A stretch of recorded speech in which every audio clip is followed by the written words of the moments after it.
नमस्कार दोस्तों, हमारे यूनिट 4 के अंदर पॉइंट है, एक टॉपिक है जिसका नाम है unit plan and lesson plan. तो यूनिट प्लान के अंदर क्या क्या आता है, देखिए ये यूनिट इकाई का नाम, हिंदी में इसको बोलते हैं इकाई योजना और पाठ योजना।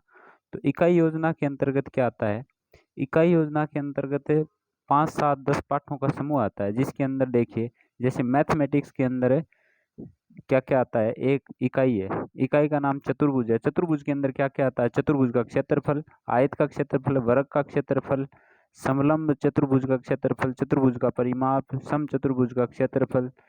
चतुर्भुज से संबंधित जितने भी लेसन है वो सारे के सारे चतुर्भुज इकाई के अंदर आएंगे, आप समझ गए।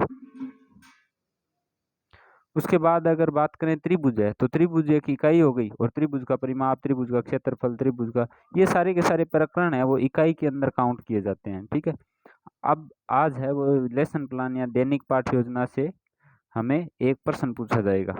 ठीक है, हमारे वाले टीचर तो पूछेंगे, आपका पता नहीं भैया। और पीछे की परीक्षाओं में भी एक प्रकरण के ऊपर एक पाठ योजना बनाई है, इस प्रकार से क्वेश्चन आए हुए हैं बीएड के अंदर, तो आप देख लीजिए। हम देख लेते हैं। तो सबसे पहले विद्यालय का नाम, उसके बाद में विद्यालय का नाम लिख देंगे, कोई भी आपकी विद्यालय का नाम लिख देना, कक्षा, विषय, प्रकरण एक तरफ, और दिनांक, कालांश और समय अवधि एक तरफ।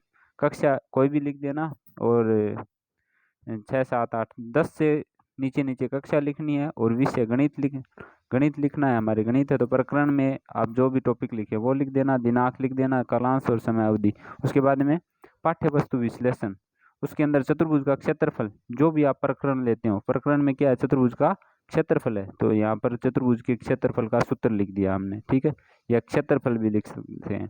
उसके बाद में आदर्श समस्या 1 और आदर्श समस्या 2 इस प्रकार लिखेंगे। उसके बाद में आपको क्या करना है, शिक्षण उद्देश्य एक टेबल बनानी है, ऐसी सारणी, जैसा कि आप देख सकते हो स्क्रीन पर है। शिक्षण उद्देश्य लिखेंगे, इसके अंदर 6 उद्देश्य होते हैं, आपको याद रखना है ये, और ये जरूरी लिखना है। ज्ञान, अवबोध, प्रयोग, कौशल, अभिरुचि, अभिवृत्ति। ज्ञान के अंदर क्या लिखना है, छात्र चतुर्भुज के क्षेत्रफल का प्रत्यास्मरण कर सकेंगे, ऊपर अपेक्षित व्यवहारगत परिवर्तन लिखेंगे आपको ब्लैक पेन से। ठीक है, तो इसके अंदर पहला पॉइंट, ज्ञान के अंदर 2 पॉइंट लिखने हैं। छात्र चतुर्भुज के क्षेत्रफल का प्रत्यास्मरण कर सकेंगे, छात्र चतुर्भुज को परिभाषित कर सकेंगे। ठीक है, अवबोध, अवबोध के अंदर क्या होता है कि जानने लग जाता है, जिस भी टॉपिक से संबंधित हम बात करते हैं बच्चा, तो उसके अंदर आकृतियों को उदाहरण प्रस्तुत करेंगे हम, जानने के लिए, पहचानने के लिए बच्चों को। उसके बाद में क्षेत्रफल की व्याख्या करेंगे कि क्षेत्रफल होता क्या है, एक चित्र बनाएंगे, उसके ब्लैक कर देंगे, तो उसको बाद ही में बता देंगे, जितना क्षेत्र ब्लैक है भरा हुआ है वो क्षेत्रफल है, इस प्रकार से। प्रयोग के अंदर आपको बात करनी है, छात्र है वो इस ज्ञान को उच्च कक्षाओं में प्रयोग कर सकेंगे, दैनिक जीवन में काम कर सकेंगे, उपयोग ले सकेंगे। कौशल के अंदर बात लिखनी है आपको, छात्र चतुर्भुज का शुद्ध चित्रण एवं अंकन कर सकेंगे, छात्र चतुर्भुज क्षेत्रफल के सूत्र का प्रयोग सफलता से समस्या का हल कर सकेंगे। अभिरुचि, छात्र चतुर्भुज के अध्ययन में रुचि ले सकेंगे, छात्र चतुर्भुज के क्षेत्रफल में के बारे में अन्य पुस्तकों से जानकारी प्राप्त कर सकेंगे। उसके बाद में अभिवृत्ति, अभिवृत्ति का मतलब छात्र चतुर्भुज के प्रति गणितीय दृष्टिकोण रख सकेंगे। आप गणितीय दृष्टिकोण की जगह जो भी आपका टीचिंग सब्जेक्ट है उसका नाम लिखेंगे। छात्र गणित की कक्षा के प्रति सकारात्मक दृष्टिकोण रख सकेंगे। इसके अंदर सभी में एक बात लिखनी है आपको, दृष्टिकोण रख सकेंगे, गणितीय दृष्टिकोण रख सकेंगे, और सकारात्मक दृष्टिकोण रख सकेंगे, जो भी आप टॉपिक पढ़ा रहे हो, प्रकरण पढ़ा रहे हो उसके अंदर। उसके बाद में आएगा प्रस्तुतिकरण। प्रस्तुतिकरण के अंदर क्या होगा, शिक्षण बिंदु होगा, अपेक्षित व्यवहारगत परिवर्तन होगा, और छात्राध्यापक कथन होगा। तो शिक्षण बिंदु के अंदर आपका प्रकरण है उसका नाम लिखना है यहाँ पर। ठीक है, उसके बाद में अपेक्षित व्यवहारगत परिवर्तन, जो हम पीछे ये देखिए अपेक्षित व्यवहारगत परिवर्तन लिखे हैं ना, वो का वो यहाँ दोबारा लिखना है, वो की वो टेबल। ठीक है, ज्ञान, अवबोध, प्रयोग, कौशल, अभिरुचि, अभिवृत्ति, ये सारे के सारे वही वापिस लिखना है आपको, तो ये हम नहीं पढ़ेंगे। उसके बाद में यहाँ पर देखें तो छात्र अध्यापक कथन है, और इधर है छात्र कथन। ठीक है,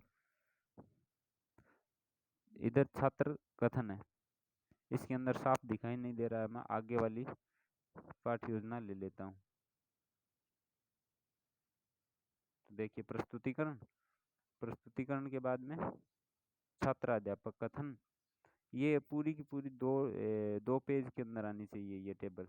तो सबसे पहले मैं आपको दिखा देता हूँ, इस प्रकार है ये, ठीक है। उसके बाद में जूम करता हूँ, शिक्षण बिंदु आएगा पहली टेबल के अंदर, अपेक्षित व्यवहारगत परिवर्तन आएगा, छात्र अध्यापक कथन आएगा, छात्र कथन आएगा, विधि या प्रविधि, और श्यामपट्ट 4 आएगा, ठीक है।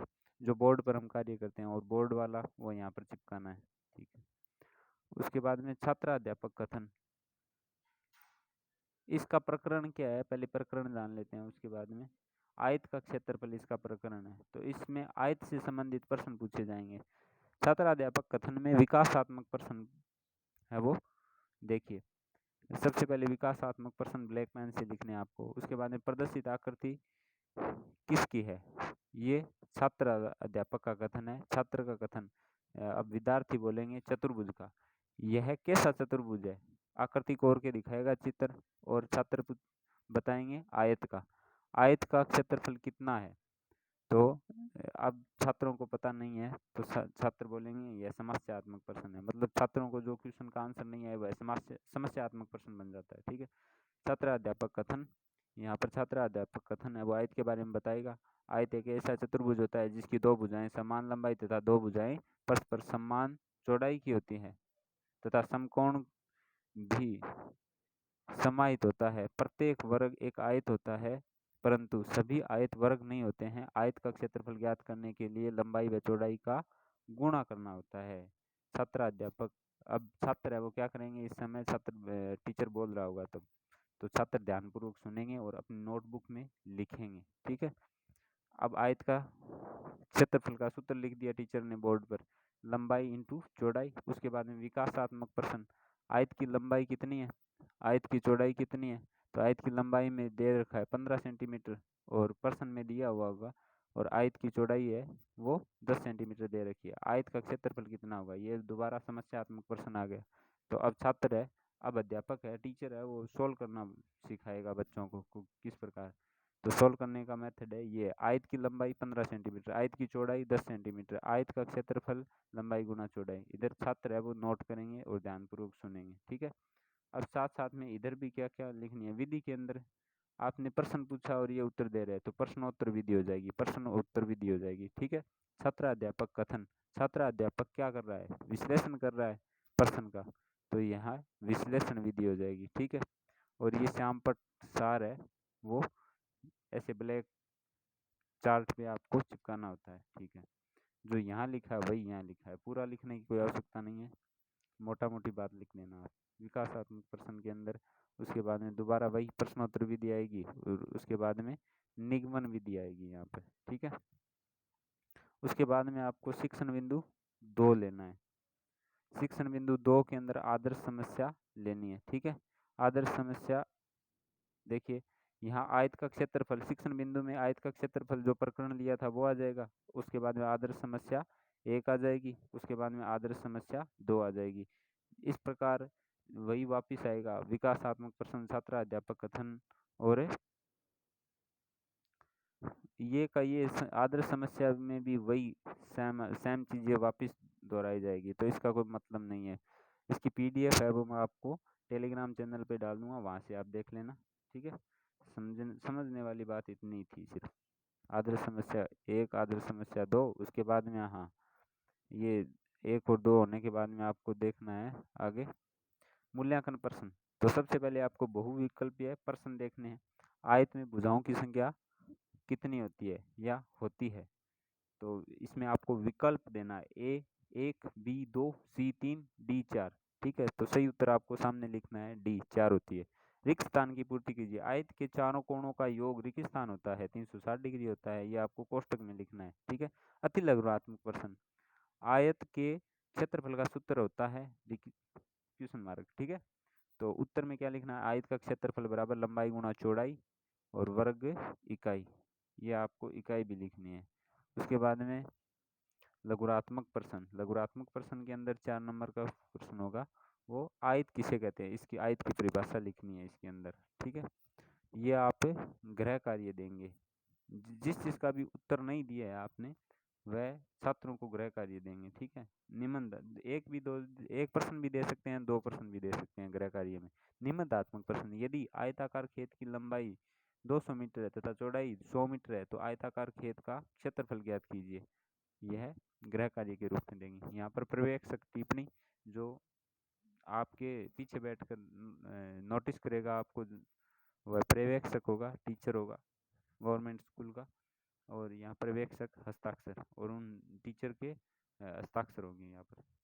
ये पाठ्य योजना, पूरी की पूरी पाठ्य योजना आपको पैटर्न समझा दिया, बता दिया। कोई भी गलती सलती हुई, भूल चूक, तो आप मुझे कमेंट सेक्शन के अंदर बताएं। कोई चीज़ आपको समझ में नहीं आई तो भी आप बताएं ज़रूर। धन्यवाद।